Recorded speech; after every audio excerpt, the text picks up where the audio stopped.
मेरा जो इतना मकसद है अज दे इस अपने वक्तव्य च मैं जो गल सुनानी है वो अपनी डोगरी भाषा के बारे च कि कुत्थों इहदी ग्रोथ शुरू हुई तो अज हूँ कुछ मुकाम उपर पुजी दी है।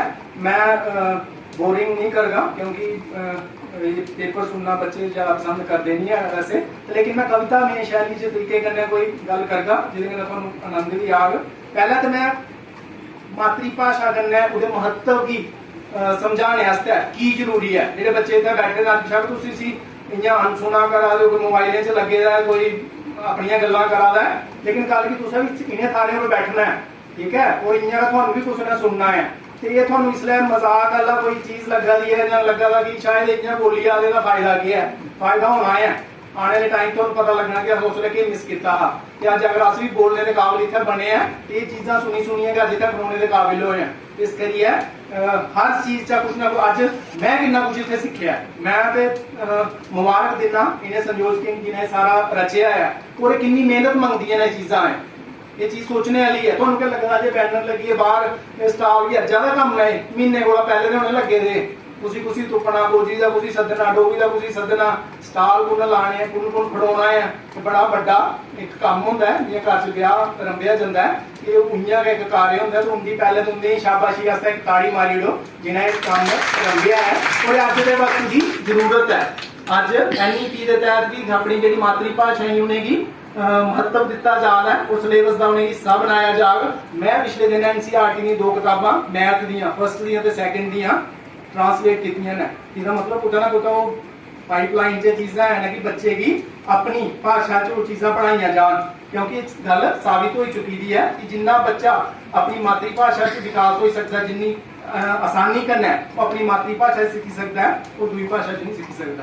तो उहदे उपर गै नाम लगा जिन्हें साढ़े कवियां भी इस चाल्ली के विचार सांझे किए ने मातृभाषा की लेइयै। तो इयां के बड़े बड़े विद्वान जिनके नाम तुम जानते हो, मैं बोलता हूँ पता लगी जाना।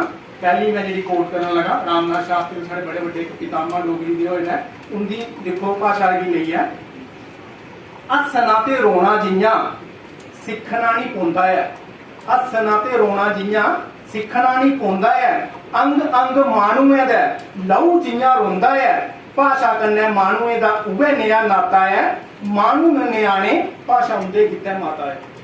ठीक है, ये देखो भाषा ना गै अस डोगरे, भाषा कौम निशान, कुसे कौम दी भाषा गै ते कौमै दी पंछान। ते तारा समैलपुरी ने आखे दा अति सुंदर है एक उत्थै तो जिसदे च वो नदी भारत वर्षा दी जेड़ी जम्मू शहर खुआंदी है, चीड़े दे जंगल हर वेले सिर जिसते चंबर झुलदे न, चंद्र ते भागा जिस धरती दी नित सराहना गांदे न, पंचाल राज जिस धरती दे पैरे च सिर झुकांदा है, आऊं उस मुल्कै दा पंछी हां जेड़ा डुग्गर देश खुआंदा है। डुग्गर देश की अपनी खासियत है, अपनी एक अहमियत है। डोगरे किस चीज़ आस्तै जाने जाते तुम सारे जानते हो, बहादरी आस्तै जाने जंदे ने।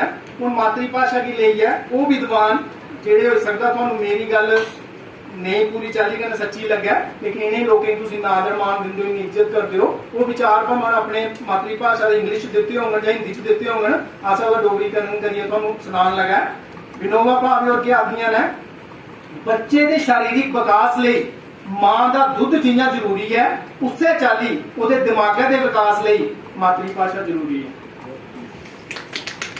स्वामी विवेकानंद होर क्या आखदे, असेंगी अंग्रेजी नहीं आती, ये शर्म की गल नहीं है।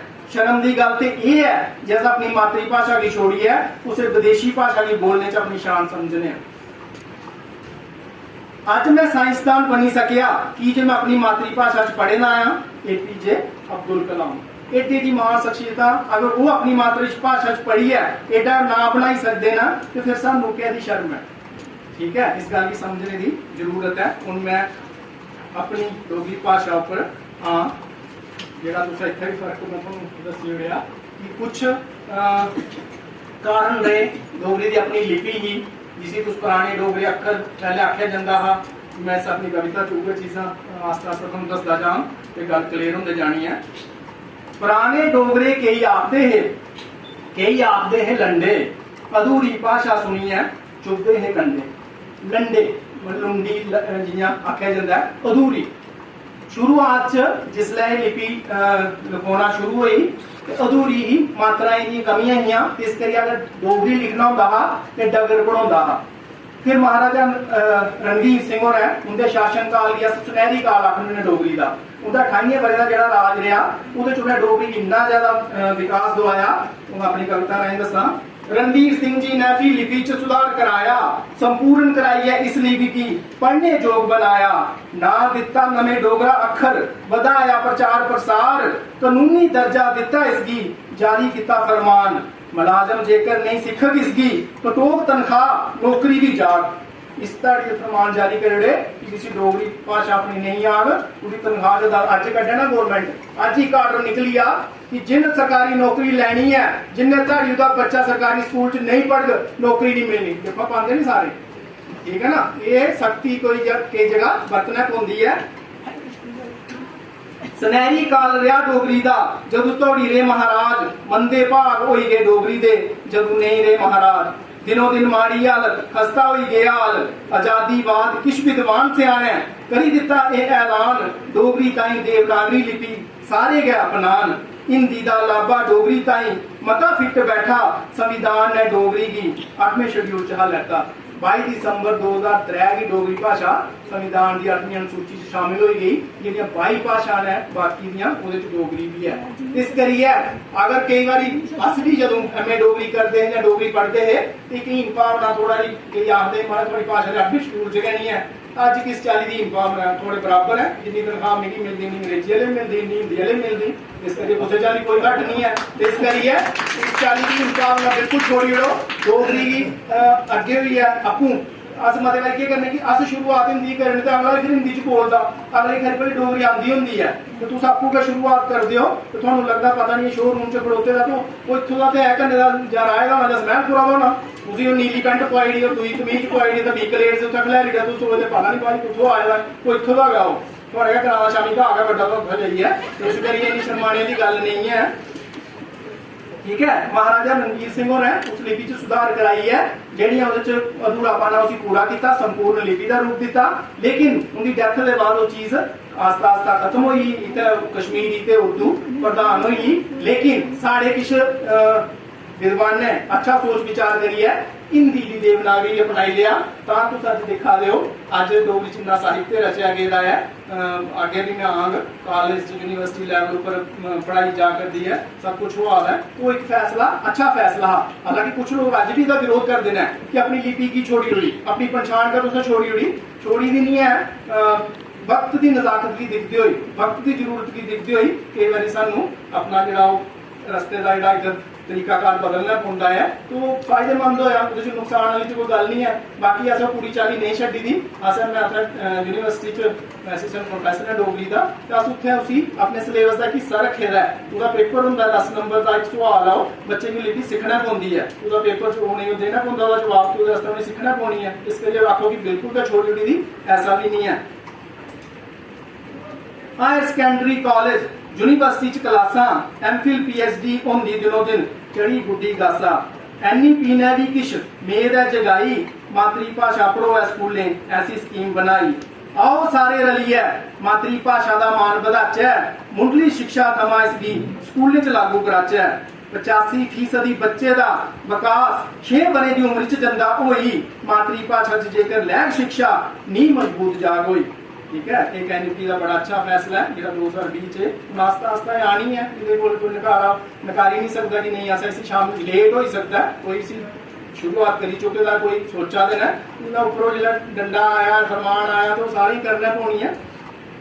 डोगरी ने आखेआ अस डोगरे भाषा कौम निशान, कुसै भी कौम की मातृभाषा कहता है कौमे की पंछान। मैं अपना जो वक्तव्य हा मैं मता ज्यादा लंबा नहीं करना चाहता, बच्चे सवेरे दे बैठे दे ने, कई इंटरस्ट होंदा कई इयां बैठा ली गेदा होंदा सीटां भरने आस्तै। इस करियै अज जेहड़ा सारा एक बेला का मैं इसी आगा एक बड़ा बड़ा एक स्वयंवर रचया गेदा हा जिहदे च बक्ख-बक्ख भाषा आईयां उंदे कन्नै साडी भी बात भी हुई बड़े सारे लोग अज सानू नमें मिले उंदे कन्नै अज हुण असें भी इस चीज गी लेइयै मैं ते आखना जेहड़ी अज भाषा आईयां होर इहदे च दो चार ऐड करियै एक बड़ी अच्छी वर्कशॉप कोई कुसै इक कहानी गी लेइयै ओह्दा सारे भाषा च अनुवाद गोजरी च भी इक्कै कहानी लेइयै हिंदी दी कहानी लेइयै हिंदी दी लेई लाओ उसी डोगरी च भी अनुवाद कराओ गोजरी च भी कराओ बोटी च भी कराओ संस्कृत च भी कराओ एक साढ़े संस्कृत जेहड़ा विश्वविद्यालय इत्थे कोट भलवाल उत्थों दे एक टीचर ने उन्हें डोगरी दा गाना सुरमा निम्मा निम्मा